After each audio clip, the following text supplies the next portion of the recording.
Oh, is that like a little cooler pouch? Yeah. Well, that's pretty cool. It is cool. Wow. Feels special. Gratifying and Sorry. You had a big old bug on you. We've caught that on video. You're going to edit that out anyhow. Oh, I don't think so. So you can start over now. Oh, did you see my shirt today? No, I see that. Camping. It's intense.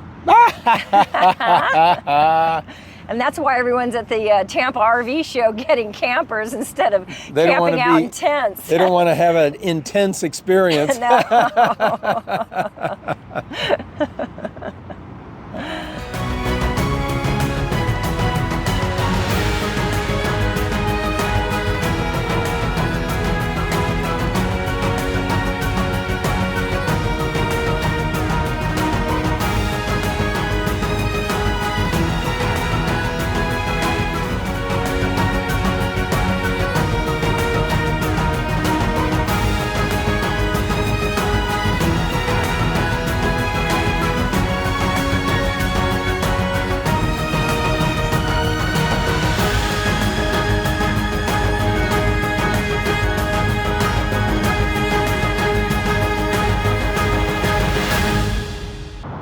Hi everyone, welcome to the channel.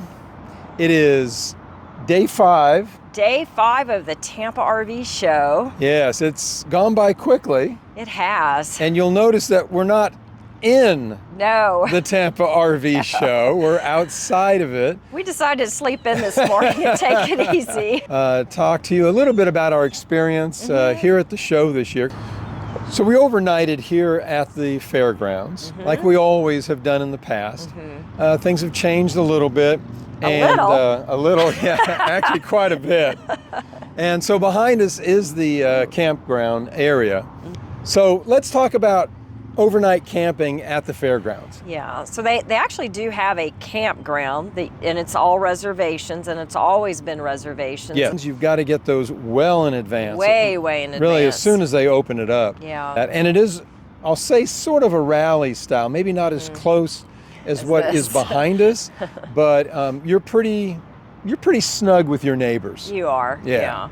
And then, of course, the other kind of camping is overnighting in the parking lot, like what we're all doing. Exactly, that's what we're doing here. Yeah. And that's what's behind us. Once again, no hookups here at all. No electric, no water, nothing. You're boondocking. Yeah. And as a matter of fact, one year they actually had porta potties throughout, and they stopped that, but at least they keep the trash cans, as you can see, which is nice. And the fee has gone up. It used to be $20 a night. Now it's $50 a night. Yeah, they're really trying to discourage people from overnight parking. Yeah, we talked to several people with the state fairgrounds. Yeah, and they. The Florida RV Association, because of some things that have happened in the past, people bad eggs. Abusing the system, taking up in essence 16 parking spots for just 1 or 2 rigs. Yeah. They decided to clamp down a little bit this year and limit it to 150 overnight camping spots. You have to make a reservation, which you guys have seen previously. We didn't know that. We didn't know that. But luckily we got in. We're very fortunate. Yes. We got in. And because of the size of the spots, really almost any size rig could fit.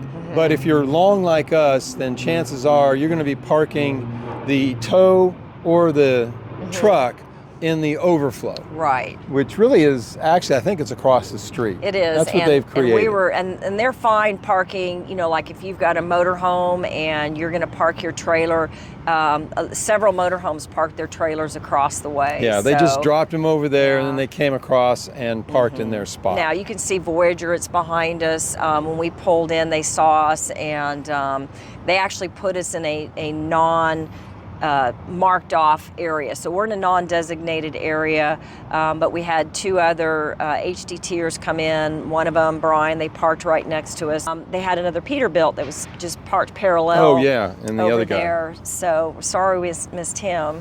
Yeah, but they tried to make allowances for did. extra large rigs, and they did really a great job. They were trying to be very accommodating with the rules that they had to be, stay within. Yeah. And it worked out really good because no one was parking like in between us or around us. Yeah, like they had in years past, so that was really nice. So if you want to stay for the day, parking is $10 for a car, $16 for an RV. And for me, it's worth bringing your RV in for that $16 because then you can leave the show, go out into your RV, kind of relax at lunchtime and have lunch. Because food in the show is ridiculously expensive. It was really expensive. I mean, $15-20 for a sandwich. And the lines were really long. They're very long. Not a lot of places to sit either. So you're standing up and eating. I mean, there's some picnic tables and stuff. Yeah.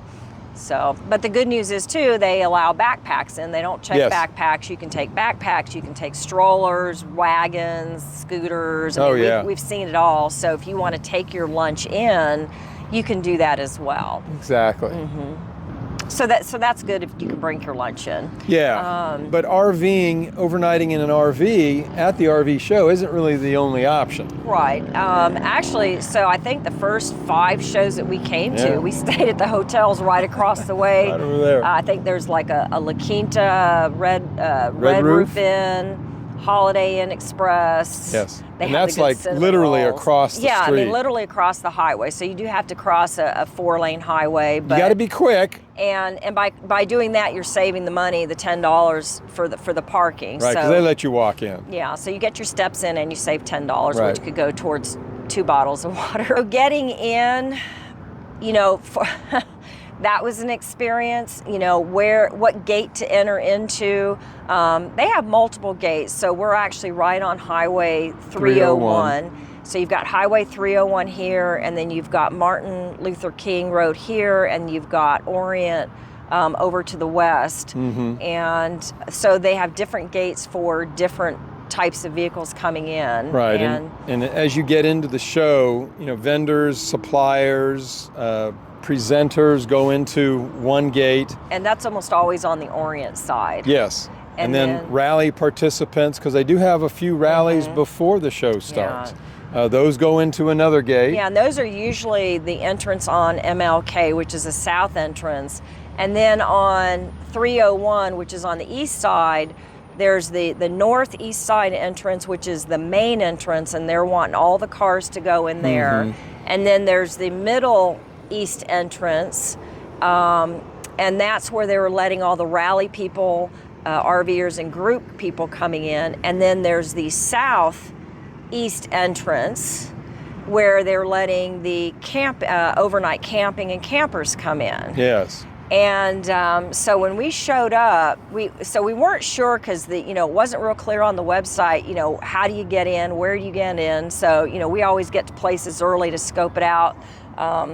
Obviously, because we need to. Because of our size. So we got here a little bit early just to see, okay, what gate do we need to go into? Because we knew we could circle the whole fairgrounds and come back around. And we know that from experience. A lot of experience. We showed up and, we went from gate to gate to gate saying, and we were finally told, oh, you need to go to Walter's Gate. Just say we're not sure where to go, so. I think he's coming over to. There is another gate down here called Walter's Gate. Walter's Gate? Now, where is that? Walter's. Just down here. They tell me it's the next gate. I've never seen it. We're looking for Walter's Gate. We don't see a sign or in sight. Be that Walter's? Okay. And that's the one just down here, just a little bit further. Yeah. All right. So, so that's Walter's Gate, the one that's 0.4 miles that he's never been to, that's right down there. So is this Walter's Gate here? So apparently this is Walter's Gate here. That can't be. Could that be it there? Does it say Walter's Gate? No. No name gate. Maybe this guy will know where Walter's Gate is. One of the attendants told us, take a right at the duck. All I can tell you is you go up to the next light, turn right, go down to the yellow duck and turn right. All right. Where's Walter? Where's Walter? Looking for Walter. In all the right places. Looking for Walter. I don't know, whatever that song is. Wasn't exactly sure where Walter's Gate is. Have you guys went over there yet? Where? Like right here? Yeah, for the week. You have to stop at that orange booth there. Right there. Right there. Yes, sir. Finally found ourselves inside the fairgrounds. Yeah, we actually ended up being by the vendor employee area. Yeah, directed us to the right people, and we ended up having a golf cart escort into the camping area here. Yes. Well, we kind of found Walter. Yeah, Melanie's gonna sort of escort us to see Walter. We have an escort service with Walter. This is a interesting way to get in there. So, staff here is just phenomenal. Yes. Thank you guys so much. We never found Walter's Gate. No. But we ended up here. So all that gets you into the fairgrounds, but you're not yet into the show, right? Believe it or not. We'll get there eventually. Yeah. So things that, once again, more change. That's sort of the whole theme of this show this year was change. Yeah. And so you can get tickets at the ticket booth, and those are the old paper tickets. You can still do that, but the vast majority of tickets were purchased online. And they now have kiosks, so you can actually go to the kiosk and order your tickets online, I guess. Yes. And you'll get a QR code. Once you've ordered online, you'll go through and you'll click. You'll order the number of tickets that you want, and which could equate to the number of days. And then you'll get a QR code. You'll have that, and you'll simply scan that from your phone to gain access to the show. Yeah, and then so cost was $15 for me and $13 for senior citizens and also service people. So that was nice. That was nice. But you buy a ticket here and you get the second day complimentary, and it doesn't have to be successive days. Right. You could skip a day and then come back in and use that ticket. Yeah, so if you run out of steam on Wednesday, you can come in, rest a day and then come in on Friday or something. Yeah, exactly. And they used to hand out paper I know. second day tickets, right? And people that only wanted to be here for the day and they got everything done or they got tired and they said, "Oh, we're done." They would actually leave sometimes these second day tickets at tables. They would hand them to people. Yeah, are you going to stay for another day? And we're like, yeah. So in years past, we would pay for the one ticket for the 2 days. The initial day. And then you end up just running into people and talking to them, and they give you your ticket. So we'd only paid for the 2 days, and we'd end up getting the other 3 days for free. Yeah, but you can't really do that anymore. No, it's not as easy anymore because now the tickets that you get, you scan them again for that second day, and the same thing with the QR code on your phone. You show them that same code, and it's for your second day. It's all integrated. Yeah. And obviously on your phone, there is no paper ticket to hand out. Yeah. Oh man, they're just cracking down. It's changed. In addition to second day tickets or access, they also let you leave the show and come back the same day. Instance, what Sandra mentioned earlier, for lunch, or to take a little break. That's been nice. A nap if you're so disposed to that. And what you do is you leave through the gate and they'll stamp your hand, arm, wherever you want to have a stamp. So you'll notice in some of the videos where we're pulling things, it's not a tattoo, it's a hand stamp. And they do wash off, so you have to be careful. Okay, so now we're in the show. Finally. We just stepped into the show. So how big is the show? Because people ask, is like Tampa bigger or Hershey bigger? So here are just some stats. I love stats. So my feet think it's pretty big. They are. So the entire fairground area is 330 acres. The show itself is 26 acres. Well, that's nothing. Well, it's not, but 26 acres is the equivalent of 20 football fields. So that's like walking every single inch of 20 football fields. That'd be like 20 football games. Huh? Yeah, I could go to 20 football games, 20 football fields. Okay, yeah. So that's how, you hear people about, bring comfortable shoes. Well, yeah, Oh, yeah. I think that's kind of obvious, shoes Yes. and water.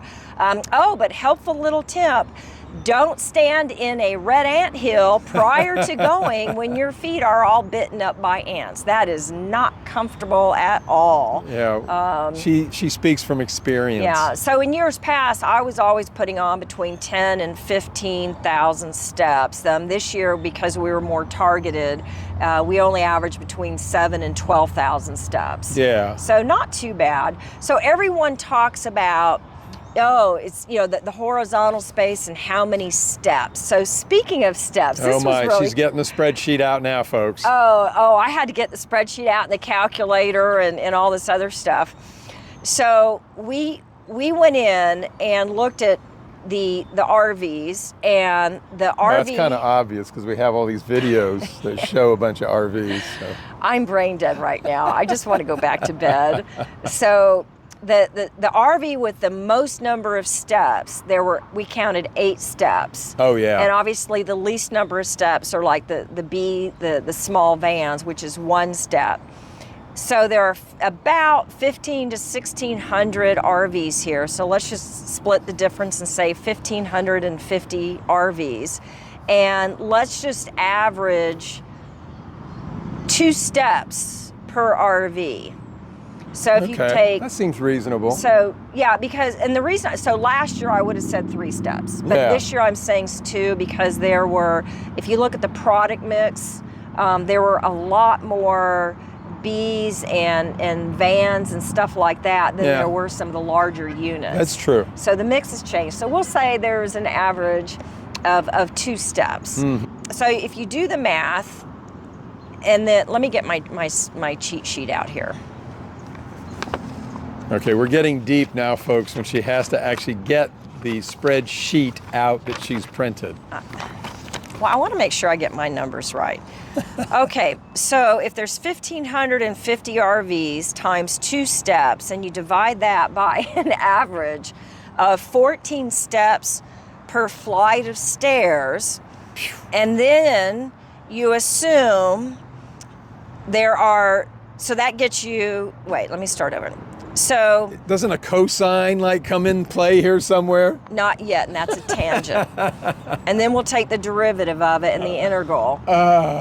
Okay, so 1,550 RVs times 2 steps per RV, and you divide that by 14 steps per flight of stairs. Okay. That gets you 238 flights of stairs. Wow. So FYI, there are 86 flights of stairs in the Empire State Building.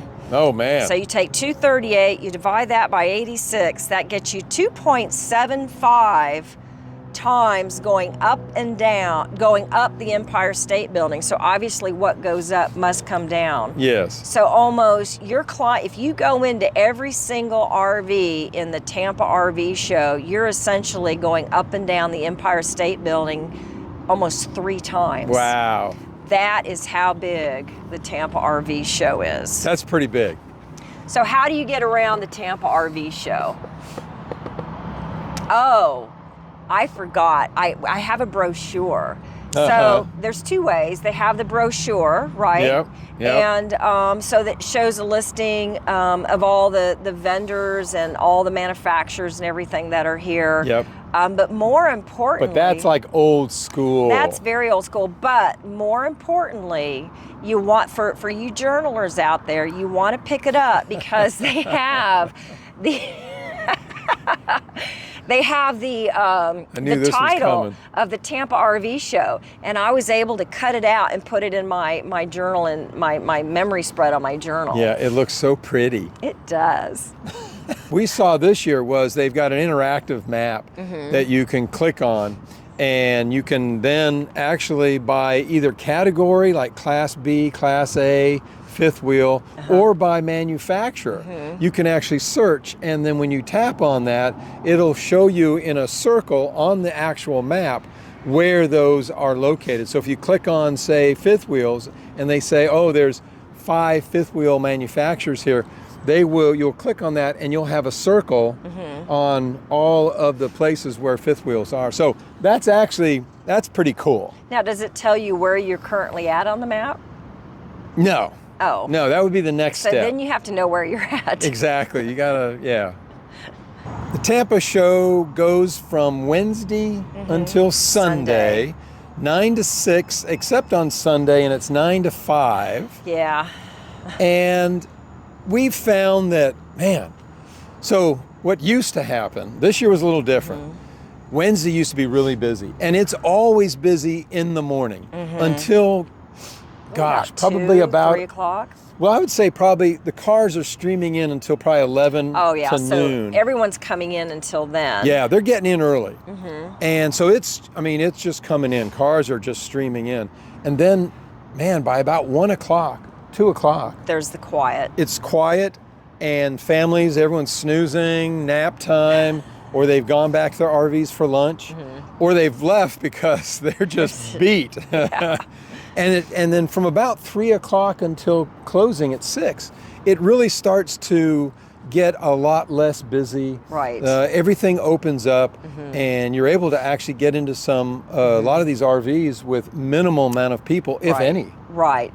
So that's inside the show. But outside the show, so prior to 9 o'clock, from 7 to 9, there's usually a long line. Oh, yeah. At least going out on Highway 301. I mean, and it was just stretched. Right. And then what was interesting is every night, so there's a mass of people coming in, but what goes in must go out. Yes, the mass migration in. Yeah, it's like a hurricane, and then the exodus heading out. Going out. So we saw pretty much every night right around closing, that the hardcore people that are going to stay to the very end between 5 and 6:30, there's long lines just trying to get out. But the Sheriff's Department's done a great job. I think this has probably been the smoothest. I think so too.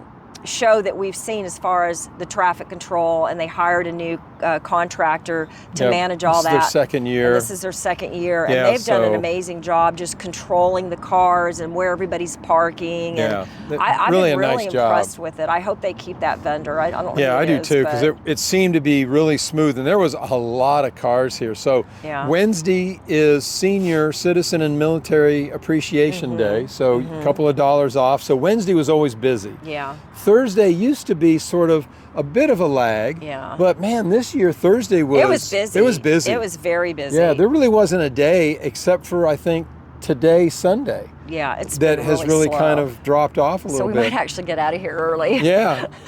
Friday, once again, was busy. And then Saturday, of course... Mayhem. Crazy. Insanity. And you have a lot of more families on Saturday and such. So so cute. Some of them were just... Oh, yeah. They're just noontime. They're just all pooped. You could tell they're just beat, Poor man. They're kids. just lying down on the ground. So it's really funny. We were talking about that. This is one of the events that the adults that are coming here, if you have children, the adults that are coming here are actually more energized than the children are. Yeah. So the adults are like, let's go, let's see this one, let's see this one. Let's and the go do kids all are this. like, oh, come on, Mom and Dad, really? Let me just lie down here on this bed or this pull-out jackknife sofa or something. So we've been here all week, and it's been a different show, but we really enjoy the Tampa RV show. So I'm going to put you on the spot here a little bit. What was your... This wasn't on our list of things to talk about.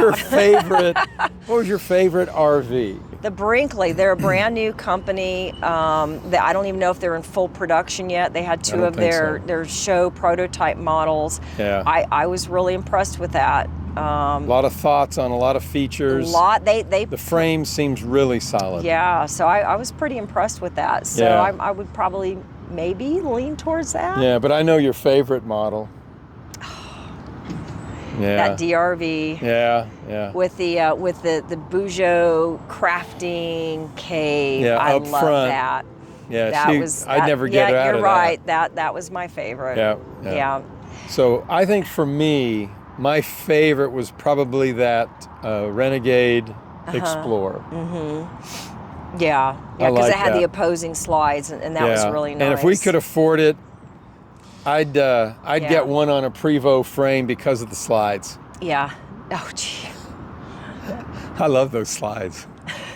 Most surprising thing, I think, for me, and the most enjoyable of the show was meeting everyone that came up to us. Yes. All of our viewers. That was so much fun. That was really cool. Very, very unexpected. We were not expecting anyone to like recognize us, to or come even up. know who we were. I mean, Yeah. we're such a small channel. And every day we had people coming up to us. So really, I mean, that was really surprising. It was. And it was really cool. I love now having a face to a name. Yeah.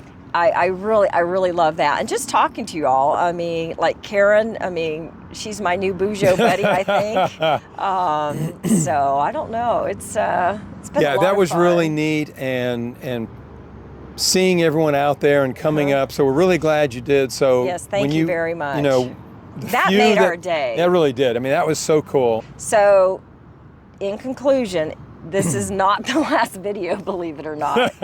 Believe it or not. I think we have one more video to do. After this one. After this one. Yeah. And it's going to come out on our regularly scheduled time. Yes, on Thursday. Yeah. Give me a few days. He needs a break. You've done an awesome job. I cannot believe you took on doing a video every single day. Tampa dailies, man. I hit it. You did awesome. Good job. Yeah. So I guess it's time for us to start buttoning up and yeah, we got to hit the road. Yeah, we're going to do a boondocking in 10 days. Yep. Well, about 8 days 8 boondocking, days. and then we'll get some full hookups for the rest of our time in Florida. Yeah, that'll be nice. Yeah. Because we got to get ready for Alaska. That's right. Big Got to trip prep coming for that. up. So, Thanks again, everybody. Thank you. Thanks for watching. Thanks for the comments. Thanks for coming up and really making our day. I'm getting chill bumps, and it's warm. You know, that was really cool. Thank you, guys. Thank you. Hi guys, this is Tiny Taker here at the RV Super Show. Come back and see us again here at Big Truck, Big Travels.